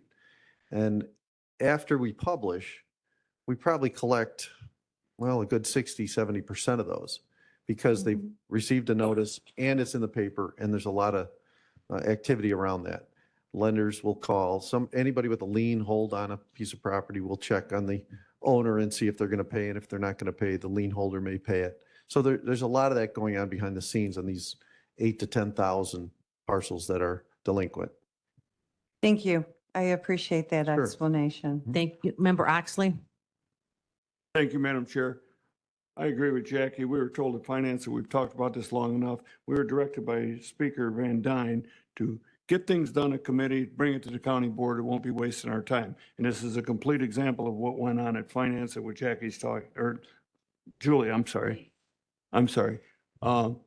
We need to discuss things at committee, get it done, then move it to the board, so we're not wasting everyone's time. That's why we have committees. Thank you. Member Ogala? Thank you. I have one more question, Tim. So you mentioned that right now in Illinois, we don't have the opportunity, if you happen to be somebody who has lost your home to the tax sales for the 3 years in a row, we don't have the opportunity for that individual to get any money back at that time, at the time that it goes for the deed, right? Unless they sue after the fact and they're ordered by the court to reimburse that homeowner. Oh, former the, homeowner. oh, so they could sue after the fact. Okay, but I know that there was a decision made that we should have that be automatic, that the people would get their money back after that. Some states have limited the equity that a tax buyer can take from the homeowner or former homeowner. Mhm. Some require all or most of that to go back. It varies state by state. Okay, and we don't have that except by a lawsuit here in Illinois. Yeah. You said that there is a movement. What do you think the county board could do? And I know this is just hypothetical. And we're 'cause kind of you're getting not an off track expert. here. So you, Well- I know what you're going to say, how we can support it, but can we have to stay focused on this one right now. Maybe bring it up in legislative. Okay, I'll do There that. you We'll go. bring it up in legislative. Okay. We I know where Destiny's you're here, going with so we that. can get that on the agenda possibly for next month and you can give us a hand because if there's something we could do, I'd like to do that. Thank you. Glad to help. Thank you. Member Ortiz, sorry. Thank you so much. Okay, I'm sorry, I just have to say this. Can we stop asking questions for other members because we're assuming that they don't know what they are talking or what is being talked about because they are new? If we have questions, can we just ask them for ourselves and not ask for other people who might not even want to know the answer to that question because it might not be necessary because they probably already know the answer. If not, they would ask it themselves. And another thing, why are we always so worried about things being too long for people to read, but we are not worried about how long this meeting goes? We sit here every time almost for 8 hours and we can never make it to this problem-solving course graduation because we need all of this explanation because we act like the only work we can do is in committee. Please, if you have questions, feel free to reach out to whoever you have questions for outside of committee. Send an email, send 2 emails, go to their office downstairs. Oops, sorry. Sorry. Thank you. I'll Yeah, end on that. Yeah, I'm sorry. about that. Thank you. County Board Member Newquist. Oh, no. Oh, you're the chair. I'm sorry. Yes, It's thank you. okay. All right. So we have a motion. All right. So we pulled out, I think we need you to start over with item H then. Wait, we had a motion and a second, I thought. No, on no, item H. we do not because we have to, oh, we do. We must because we have discussion. Yeah, we have motion second. We had discussion. All in favor? Any opposed? I couldn't remember. All right. Motion carries. Now we're on to 2. I'm sorry. Oh, that's okay. Thank Go you. ahead. Okay, moving on to number 2, 25-258, authorizing use of contingency funds for IPMG Wire, which is our tort immunity fund, and I so move. Motion by Newquist, seconded by Trinier. Is there any discussion? All in favor? Any Aye. opposed? Motion carries. Thank you. Number 3, uh-oh. Hold on a second. Okay, there we go. Thanks. We have the monthly finance report to be placed on file. And we don't need to vote on that, correct? I ask this every month. You think I'd figure it out No, at some it's not. point. It's just to be noted. Okay. And our next I have nothing further. Our next finance committee meeting is scheduled for October 7th, 2025. Thank you. Moving on to Member Trinier, Public Works and Transportation. Good morning, everyone, and it is still morning. We have a consent agenda today with items A through F. A is awarding, or Resolution 25-259, confirming award of contract to Davis Concrete, led on August 20th, countywide concrete repairs all county board districts. Resolution, letter B, Resolution 25-260, authorizing approval of supplemental professional services for Design Engineering Phase 2 with Crawford, Murphy, and Tilly on Laraway Road from Cedar to Wolf, County Board District 2. Letter C, Resolution 25-261, improvement by county under the Illinois Highway Code, which we follow very strictly, for Laraway Road from Cedar Road to East Wolf Road using motor fuel tax funds, County Board District 2. Letter D, Resolution 25-262, granting county aid in construction of a bridge over Forked Creek tributary on Bar Road as petitioned by the Wilton Road District, County Board District 2. Letter E, Resolution 25-263, authorizing an intergovernmental agreement between the Village of Romeoville and the County of Will for placement of license plate reading cameras located on county highways in the County of Will. Letter F, Resolution 25-264, authorizing an agreement between the County of Will and Enbridge for reimbursement for relocating facilities for the improvements of Exchange Street from Country Lane to Michael Street, County Board District 3, and I so move. Okay, first, before we do, is there any objections to any of these before we move on? Okay, we have a motion by Trenier, seconded by Freeman. All in favor? Aye. Motion carries. Item number 2, Resolution 25-265, authorizing the Will County State's Attorney's Office to proceed with condemnation cases regarding the county's improvements of 143rd Street from Parker Road to Golden Oak Drive, County Board District Number 4, and I so move. Motion by Trenier, seconded by Freeman. Any discussion? Speaker Van Dyne, and then Mr. Butler. Thank you, Madam Executive. I would like to propose an amendment to this resolution. This amendment is in response to members who wanted to see the withdrawals included in this resolution. I would like to propose an amendment to the resolution that is on the agenda today. The proposed amendment is on your desks. The amendment clearly states that upon passage of this resolution, the county will withdraw all property offers outside the 0.6 mile stretch in the compromise proposal. And I would like to make a motion for that amendment. So motion for the amendment, second by Trenier. Okay, now just the amendment. So this is just the updated amendment. I know we're going to have discussion on the actual project. So if you have any questions on what you have been placed before you, this is a time to discuss it. So we're going to start with Member Oxley. Or I'm sorry, Member Oxley, then Butler. I was looking. Is this on the amendment? We're talking about the amendment. Okay. I was looking at you, but I said it's Member Oxley. Sorry, then you're Mr. Butler. And you're not on. No. Thank you. You are. This is merely with an amendment to withdraw any future offers to purchase property from Parker Road West to State Road on 143rd Street. Existing offers. Existing offers, yes. And there will be none in the future for these parcels. Well, we can't, I mean, right now, again, I'm going As of to, this time. yeah, and we're going to probably eventually need, Joe to say, yeah, there's nothing in the amendment that say forever and ever and ever. Like, we never do any of that. As of this time. But that was of concern by some of the members that we acknowledge that we are removing any of the current negotiations that have been taking place. So yes, it's, yeah. Thank you. Member, you don't have any, do you have something, Member Butler? No, not for the amendment. Okay. Yes, okay. Yeah, just to be clear, Okay.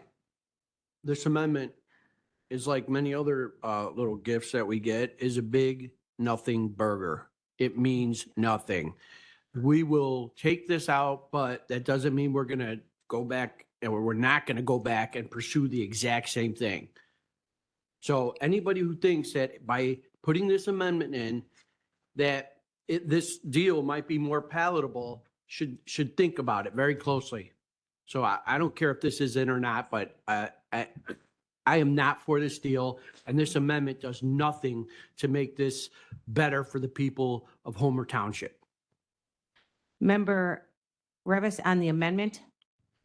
So I just want to confirm, and not that I'm cherry picking her specialty, I think I see her in the crowd. So when we were at committee, Ms. Nasher, you mentioned how, okay, Yeah, but please. I'm just looking for, I guess I'm She's just a member looking of the for board, yeah. whether or not if her property is withdrawn from. It this. is. It is? Yes. Okay, because that's what I thought she said in committee. So thank you.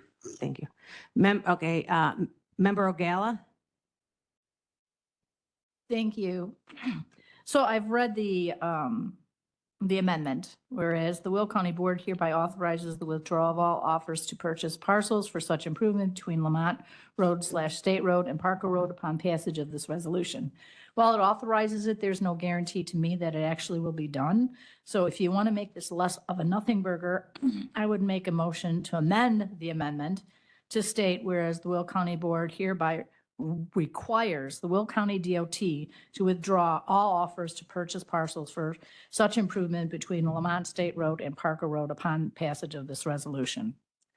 I'm going to pass it on to the state's attorney's office because I know they worked with county board staff to get to a comfortable place. So do you have anything to add to that? Practically, I don't think it makes a difference, the wording, whether it is palatable to the board.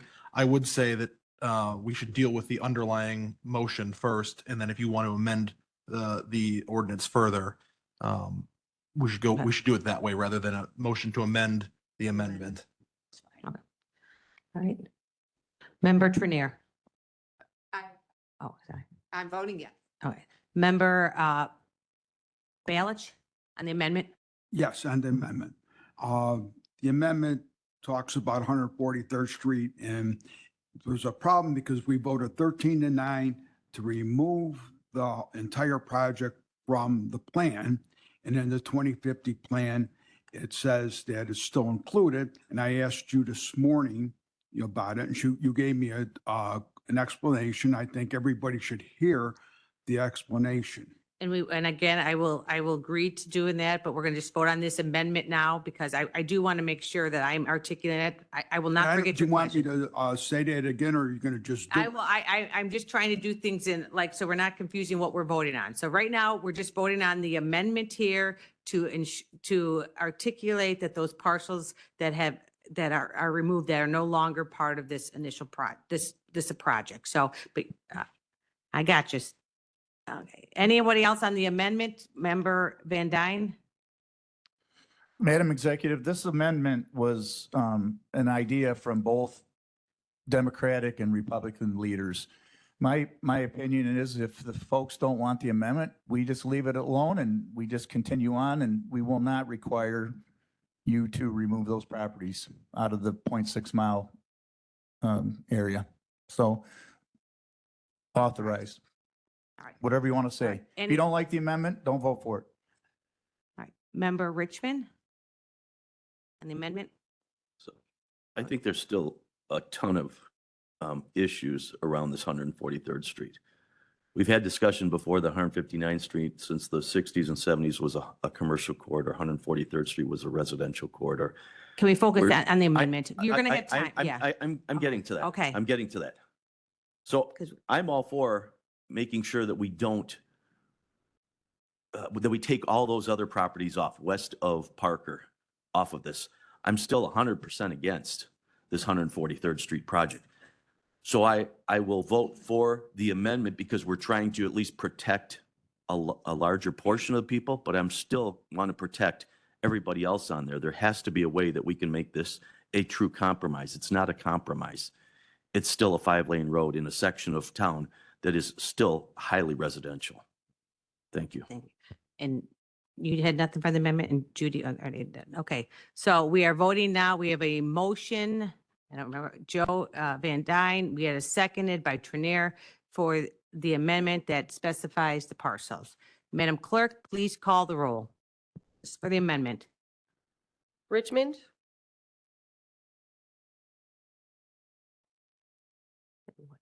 Williams? Dean Schlotman? Ogala?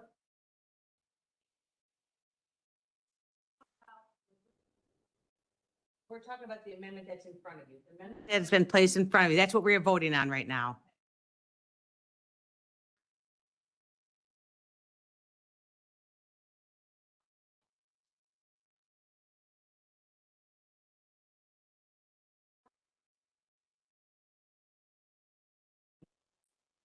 Okay, all right. Yes or no? Yeah, you have to vote. Yeah. Thank you. Pretzel? Butler? Newquist? Balich? Oxley? Brooks? Bullock? Logan? Freeman? Revis? Ortiz? Berkowitz? Hickey? Costa? Trainier? Van Dyne?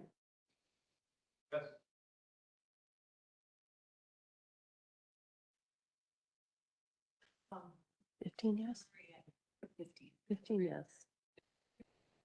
Okay, 15 in the affirmative, the motion carries. So now we have the, yeah. As a, yes, so we, yeah. So we have a resolution 25-265 as amended. So we have, do we have a first and a second on that already? So now we have, what do we have now? I'm kind of lost what we do. Now we have discussion on the overall project, right? Okay, or Member O'Gala. Thank you. Thank you. So I'm glad that amendment passed, but I believe that truly to make this have some meat and not be a nothing burger, Dan's words, he loves that, nothing burger, and I agree with it. Even though we say authorizes, doesn't mean it's going to be done. So I believe that I'm going to make a motion that replaces the word authorizes with requires Will County DOT to withdraw all of the offers to purchase parcels, et cetera. I'll make that motion. Okay, so there's a motion to change the word from authorized to required. We have a motion, we have a second. Is there any discussion on just those two words? Is there any discussion that I'm missing somebody here? I see some lights on. Raise your hand if you want to discuss. Okay, so we have a first and second. Madam Clerk, you are voting on the wording change. Oh, I'm sorry, Member Bullock. Question through the chair. Is the purpose of changing those words to then make this language mean that there can never, ever, ever, ever be an offer on these properties along 143rd, ever, ever, ever? No, I would gather that's not even possible, but I will let the state's attorney acknowledge if that the changing of the word really has any impact on what a future board does. No, and as I read the language, the require versus authorize would lead to the same result. We're not going to go forward getting those parcels which have outstanding offers. Those will be removed. No, you can't bind future boards forever. That's just generally you can't bind a future board to any course of action. All right. So again, we have a motion and any other discussion on the wording? Okay, Madam Clerk, please call the roll. Richmond? Williams? Dean Schlottman? O'Gala? Pretzel? Butler? Newquist? Balich? Oxley? Brooks? Bullock? Logan? Freeman? Revis? Ortiz? Berkowitz? Hickey? Costa? Trainier? Van Dyne? What, 19? With 19 in the affirmative, the motion carries. Yes. No, we didn't vote on the project. Oh, yeah. Wishful thinking there, but no. So now we are back on the amended transport, 25-265. So, yes. Okay. And that we can just continue to move on discussion now. We don't have to do a vote on the amended amendment yet. We do. I thought we always hit. Okay.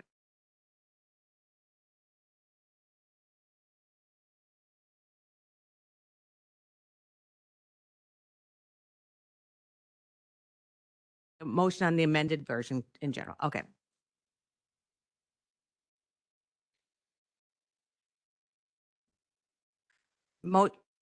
Yes, a motion, we have a motion by Trainier, seconded by Ortiz.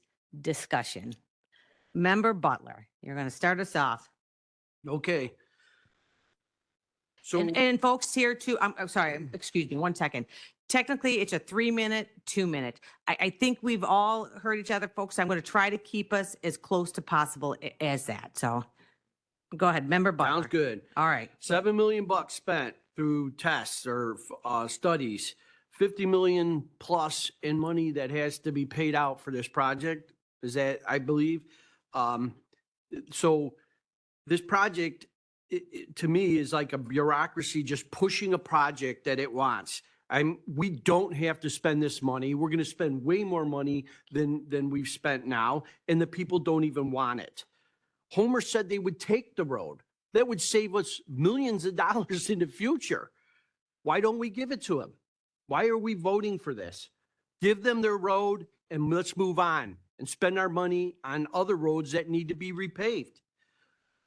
You know, I drove down 143rd Street and it was no problem. In fact, I've driven down it many times, and I never had the traffic problem that people are talking about or the transportation department's talking about. On the other hand, I drive down LaGrange, which is 3 lanes, and the thing is jammed. Like I actually choose to go down 80th, which is 1 lane the whole way, because it's less stress and safer. Okay.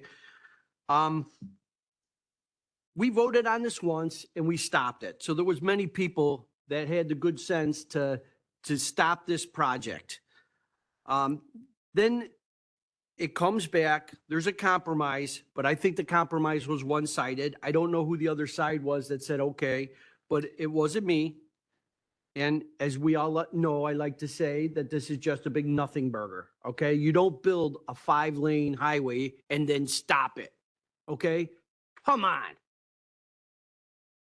So I got together and they said, hey, community and local government play a heavy role in whether or not we do these projects. Well, community and local government have spoken. They do not want this project. In fact, what they said was they wanted a traffic light. The only reason that they don't get their traffic light is because we're saying, well, it has to be a 5-lane road in order for you to get your traffic light.